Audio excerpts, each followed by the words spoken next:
Gate के सामने से गर्दी कम करो, पीछे जाओ। Once I'm done with that shot, I'm done with them. Action! अरे यार साइड पे। And cut! दशकों में कोई एक ऐसी फिल्म आती है जो हमारे दिल और दिमाग को एक साथ छू जाती है। 2009 में आई थी आमिर खान की फिल्म 3 इडियट्स और अब 2023 में विक्रांत मसे की 12th फेल। इन दोनों फिल्मों में एक चीज कॉमन है और वो है brilliant man Vidhu Vinod Chopra. 12th fail movie को उन्होंने इतनी ऑथेंटिसिटी के साथ बनाया है कि इसे देखने के बाद हर कोई अपने आप से रिलेट कर पा रहा है। तो चलिए देखते हैं इस must watch movie 12th fail के कुछ बिहाइंड द सीन्स और जानते हैं कि आखिर कौन कौन से लोकेशंस पर इस मूवी को शूट किया गया है। साथ ही जानेंगे कि इस फिल्म की ऑथेंटिसिटी को मेंटेन करने के लिए मेकर्स को क्या क्या करना पड़ा। तो स्वागत है आपका आपके अपने चैनल अनिकेत निगम क्रिएशंस पर। जैसा कि हम सब जानते हैं कि 12th फेल एक रियल लाइफ स्टोरी है जो कि बेस्ड है मनोज कुमार शर्मा पर, जिन्होंने अत्यधिक गरीब परिस्थितियों के बावजूद one of the most difficult exam crack किया और IPS ऑफिसर बने। इस मूवी की स्टोरी राइटर्स ने अनुराग पाठक जी की लिखी हुई बुक 12th फेल से ली है। Transformation of Vikrant into Manoj. Vikrant मसे ने जिस परफेक्शन के साथ मनोज कुमार शर्मा के इस कैरेक्टर को प्ले किया है वो शायद ही कोई और कर पाता। उस रोल के लिए उन्हें काफी मेहनत करनी पड़ी। एक्चुअल शूट शुरू होने से पहले ही डायरेक्टर विधु चोपड़ा विक्रांत मसे और मूवी के कुछ क्रू मेंबर्स के साथ इस गांव में आए थे। ये मध्य प्रदेश का रेहा विलेज है जो कि चंबल एरिया के पास है और यहीं पर इस मूवी के सारे गांव वाले सीन्स शूट हुए थे। मनोज का ये गांव वाला लुक जो हमें इतना परफेक्ट दिखता है, आपको ये जानकर हैरानी होगी कि इसके लिए विक्रांत ने किसी भी तरह का मेकअप नहीं किया था। वो हर रोज घंटों सिर्फ बनियान पहनकर धूप में बैठा करते थे और इसी तरीके से उन्होंने नेचुरली खुद को टैन कर लिया था just to achieve that perfect look. अरे क्या बात है? Morning sir. लेकिन ज्यादा धूप की वजह से उनकी स्किन इतनी ज्यादा टैन हो गई थी कि वो जली हुई लग रही थी और ये कुछ सीन्स में एविडेंट भी है। फॉर एग्जाम्पल ये वाला सीन जहाँ मनोज की दादी अपनी जमा पूंजी उसे सौंपती है ये कहकर, खर्चे की चिंता मत करियो, अब बड़ा पुलिस अफसर बनकर ही लौटियो।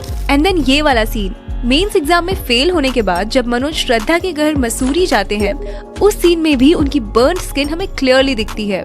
इसे वो लोग मेकअप से कवर डेफिनेटली कर सकते थे, लेकिन विक्रांत ने कहा कि इसे एज इट इज रहने देते हैं क्योंकि उस सीन में मनोज लो और अंडर कॉन्फिडेंट फील कर रहे थे because of his failure in the exam और विक्रांत भी उस वक्त बर्न स्किन की वजह से कुछ वैसा ही फील कर रहे थे। इस तरह वो अपनी परफॉर्मेंस को और एनहांस कर पा रहे थे। बाय द वे, अगर मेकर्स चाहते तो पोस्ट प्रोडक्शन यानी कि एडिटिंग के वक्त भी स्किन को क्लियर और लाइटन कर सकते थे, but they had decided to keep it natural. Madhya Pradesh के उस रेहा गांव में शूट हुए सीन्स के ये रहे कुछ बिहाइंड द सीन्स क्लिप जिसमें 12वीं क्लास में पास होने के लिए मनोज पर्चियां बना रहा होता है। देखिए DOP ने कैसे उसे अपर एंगल से शूट किया था और तब इतना भारी वजन का कैमरा उन्होंने अपनी कमर से बांधा हुआ था। Making of cheating scene. ये जो चीटिंग वाला सीन है इसे शूट करते वक्त डायरेक्टर विधु विनोद चोपड़ा जी को काफी तकलीफ हुई थी क्योंकि इस लोकेशन के साथ साथ हमें इसमें दिख रहे सभी स्टूडेंट्स रियल हैं। जूनियर आर्टिस्ट को पता होता है कि शूटिंग के टाइम कैसे बिहेव करना है और भीड़ वाले सीन्स में उनकी नजर कैमरे की तरफ होनी चाहिए कि नहीं, लेकिन इन स्टूडेंट्स को बार बार बताने के बावजूद भी वो वही गलती दोहरा रहे थे और फाइनली जैसे तैसे उन्हें कसम देकर डायरेक्टर साहब ने उनसे ये एग्जाम वाला सीन शूट करवाया था। कैमरे में नहीं देखो। And cut, one more. कलाकारी दिखा रहा है लेकिन कैमरे में मत देखो। कैमरे में कट। सारे लोग बोलो कसम खाओ पहले सब लोग ऐसा हाथ रख के। कैसे कसम खाता है तुम? इधर रख के बोलो मैं कसम खाता हूँ कि मैं कैमरे में नहीं देखूंगा। बिल्कुल बिल्कुल। चलो action and cut. I think we got it. Playback. सब लोग बहुत अच्छा कर रहे हैं, बहुत अच्छा हंसे तुम लोग। Excellent, thank you, very good shot. Mastering a jugaad driving. Total इसमें 4 और रिवर्स। ये जो सवारी थी उसे गांव वाले लोग जुगाड़ कहते हैं, क्योंकि इसे किसी कंपनी में नहीं बल्कि गांव के किसी बुद्धिमान आदमी ने लिमिटेड रिसोर्सेज से जुगाड़ करके बनाया होता है। इन जुगाड़ू चीजों को चलाना भी उतना ही मुश्किल होता है जितना इसका इनोवेशन। घर के खर्चे निकालने के लिए मनोज और उसका भाई इस जुगाड़ को चलाते हैं। इन कुछ सीन्स के लिए मनोज के भाई का रोल प्ले कर रहे एक्टर राहुल कुमार ने स्पेसिफिकली ये जुगाड़ चलाना सीखा था और तब जाके इसके कुछ सीन्स उसी एमपी के गांव रेहा में शूट किए थे। पहले दिन तो मुझे बहुत तंग किया इस अफलातून ने, लेकिन हाँ धीरे धीरे पकड़ में आई। Making a setup at Mukherjee Nagar. जब मनोज अपने नए नवेले दोस्त पांडे के साथ आईपीएस बनने दिल्ली आता है, तब वो वहाँ लगे हुए सब कोचिंग के एडवर्टाइजमेंट्स वाले ढेर सारे बैनर्स और पोस्टर्स देखता है।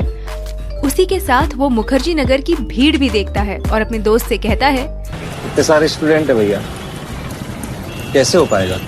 वेल, ये सब जो बैनर्स वहाँ लगे हुए हैं वो मूवी के प्रोडक्शन डिजाइनर टीम की ही बनाई हुई है। इस सीन को दिल्ली के मुखर्जी नगर में ही शूट किया गया था, जिसे यूपीएससी एस्पिरेंट्स का हब भी कहा जाता है।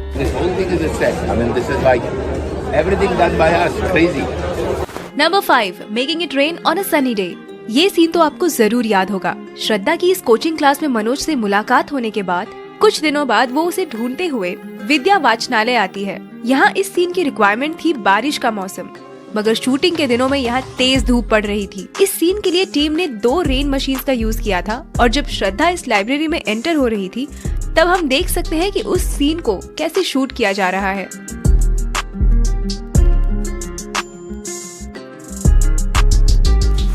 Number 6, Medha sang a song in reality। इस ट्रूथ एंड डेयर सीन में जब श्रद्धा पर गाना गाने का डेयर आता है, आपको ये जानकर हैरानी होगी कि ये आवाज न श्रेया घोषाल की है न किसी और प्लेबैक सिंगर की, बल्कि इसे खुद मल्टी टैलेंटेड एक्ट्रेस मेधा शंकर ने ही गाया है, और वो भी ऑन लाइव लोकेशन। इससे हम समझ सकते हैं कि ये मूवी कितनी ऑथेंटिसिटी के साथ बनाई गई है। जब कास्ट एंड क्रू में से कोई अच्छा काम करता था तो डायरेक्टर विधु उसे 20 रुपए एज अ रिवॉर्ड देते थे, as a mark of good job that somebody had done.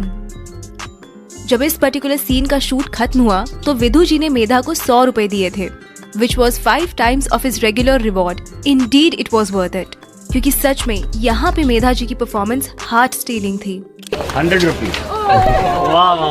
When I give 100 rupees, you know how nice it is. ये सीन दिल्ली के दिल्ली हाट इस रियल लोकेशन पर शूट हुआ था। इस सीन को अगर आपने गौर से देखा हो तो आपको रियल कपल मनोज कुमार शर्मा और श्रद्धा जोशी भी यहाँ पीछे बैठे हुए दिखाई देंगे। इन दोनों को बैकग्राउंड में आउट ऑफ फोकस ही क्यों ना हो, लेकिन इस मूवी का हिस्सा बनाना था और ये आइडिया डायरेक्टर विधु जी का ही था। इस सॉन्ग को फिर बाद में मेधा जी की आवाज में एज अ फिल्म वर्जन भी रिकॉर्ड किया गया था। Number 7, रजनी's transformation.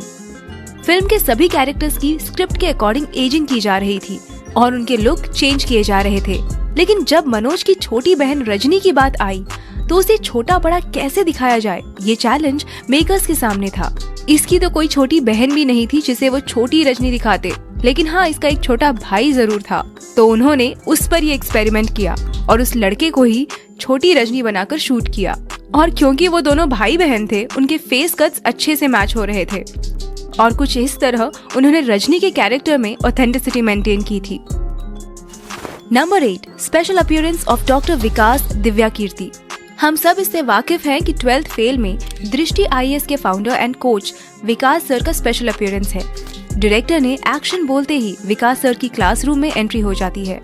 सर आगे जाकर स्टूडेंट्स को सिविल सर्वेंट का महत्व समझाते हैं।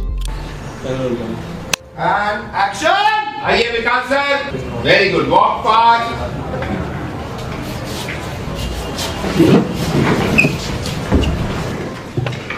बैठिए। आईएएस बनना बड़ी बात नहीं है, बड़ी बात यह है कि जिस कुर्सी पर आप बैठेंगे ना, उससे आपकी इज्जत ना हो, बल्कि आपसे उस कुर्सी की इज्जत बढ़े। और फिर एक दिन आएगा जब आप मुझसे मिलने आएंगे, आप नहीं मैं खड़ा हूंगा। जब ये शॉट फाइनलाइज हुआ तो डायरेक्टर विधु जी ने विकास सर को गले लगाया और उन्होंने इसके बारे में क्या कहा, सुनिए। I've been making movies for 50 years now, but this is one of the best crowd scenes I've handled. I am so worried about the looks. and none of you look at the camera. So hats off to you.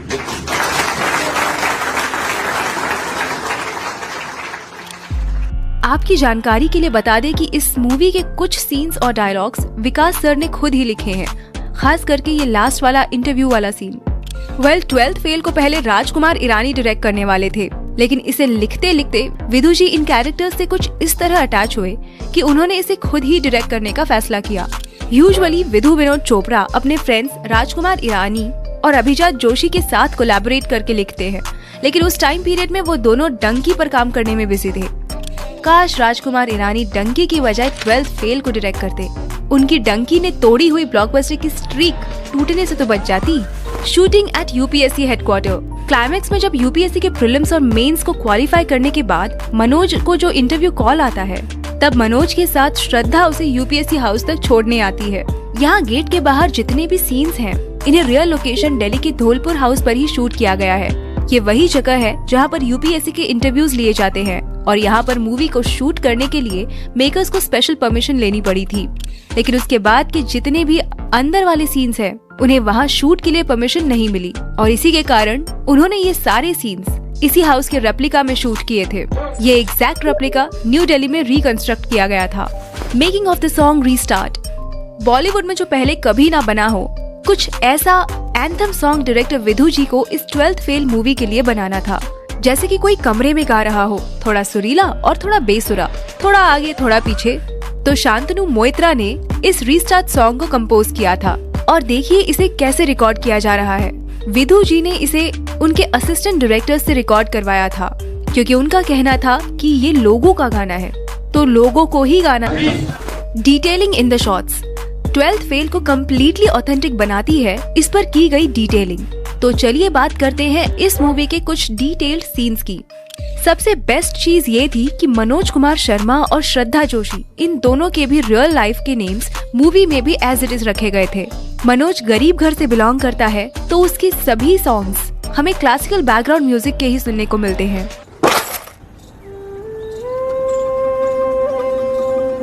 तो पैसा। और श्रद्धा के solo songs पर modern music का लहजा है। तुम नजर से बोलो ना। लेकिन जब वो दोनों साथ में आ जाते हैं, तब इन दोनों क्लासिकल और मॉडर्न म्यूजिक को ब्यूटीफुली कंबाइन करके प्रेजेंट किया गया है।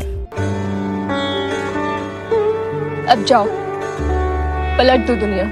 Will you marry me, Manoj?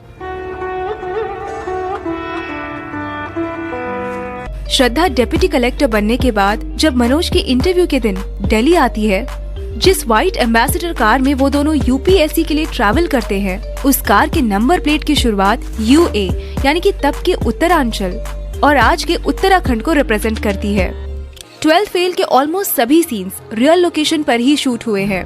हालांकि गांव वाले सभी सीन्स को डायरेक्टर और team easily Mumbai film city में शूट कर सकते थे, but they decided to shoot it in the real village of Reha, just to be a lot more authentic. ये पहली ऐसी फिल्म है जो रियल मुखर्जी नगर और राजेंद्र नगर में शूट हुई है, और वो भी रियल यूपीएससी स्टूडेंट्स के बीच।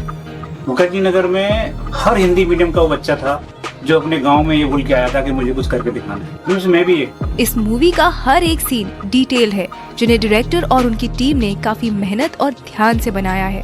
हार नहीं मानूंगा 12th fail restart based on A true story inspired by million true stories. इसका माने क्या है? हजारों कहानियों से प्रेरित है, तो हजारों कहानियां किनकी कहानियां हैं? वो आपकी कहानी है। और वो पोस्टर में आप ढूंढते रहिएगा कि हीरो कहाँ है, वो आपको नजर नहीं आएगा। एक्चुअली इसमें अगर हम स्पॉट द हीरो कॉन्टेस्ट करें तो बहुत इंटरेस्टिंग होगा, आपको पता ही नहीं लगेगा कि है कहाँ। यही मैं कहना चाह रहा हूँ। इसमें तो एरो लगाया है हमने आपके लिए कि आप ढूंढ लें कि हीरो कहाँ है। ये होते हैं रियल हीरो। हजारों में से एक मनोज, जैसे हजारों लोगों लाखों लोगों में आप एक है। कई लोगों ने कहा कि उनका हीरो जो गौरी भैया है, कोई कहता पांडे है, कोई कहता मनोज है, कई कहते श्रद्धा है। तो जब आप ये फिल्म देखें तो हमको जरूर बताइएगा कि आपकी नजरों में इस फिल्म का सही हीरो कौन। मैं भी हो सकता हूँ, अगर आपको लगता है मैं हूँ तो वो भी बता दीजिए। 12th फेल 27 अक्टूबर 2023 को थिएटर्स में रिलीज हुई थी। रिलीज पर क्रिटिक्स ने तो इसे अच्छा रिस्पांस दिया ही था, लेकिन पब्लिक ने भी इसके तारीफों के पुल बांध दिए थे। यही नहीं, बल्कि कमल हासन सर ने भी 12th फेल देखने के बाद तारीफ भी की थी। नमस्ते, I am talking from the NFDC theatre in Chennai, where I saw 12 Fail by Mr. Vidhu Vinod Chopra. He's a friend of mine. These are occasions when you feel proud to say that you're somebody's friend. It's not an ambitious film, but it's a film about ambition. And to craft such a film and make it work, that is ambitious. And he has embarked upon it. I'm very happy I saw the film. Most of them who saw the film I spoke to had only one thing to say. Long time since we saw a good film like this. I would like to second that motion. Thank you, Vinod Chopra, for making a film like this. It brings back hope in filmmakers like me to confidently go ahead and do what you love most. Restart. अगर आप भी 12th fail देख चुके हैं तो कैसी लगी आपको विक्रांत, मेधा और बाकी एक्टर्स की परफॉर्मेंस? हमें कमेंट करके जरूर बताएं। क्या रहा तेरे रिजल्ट का? IPS। इस वीडियो को आखिर तक देखने के लिए आपका तहे दिल से शुक्रिया।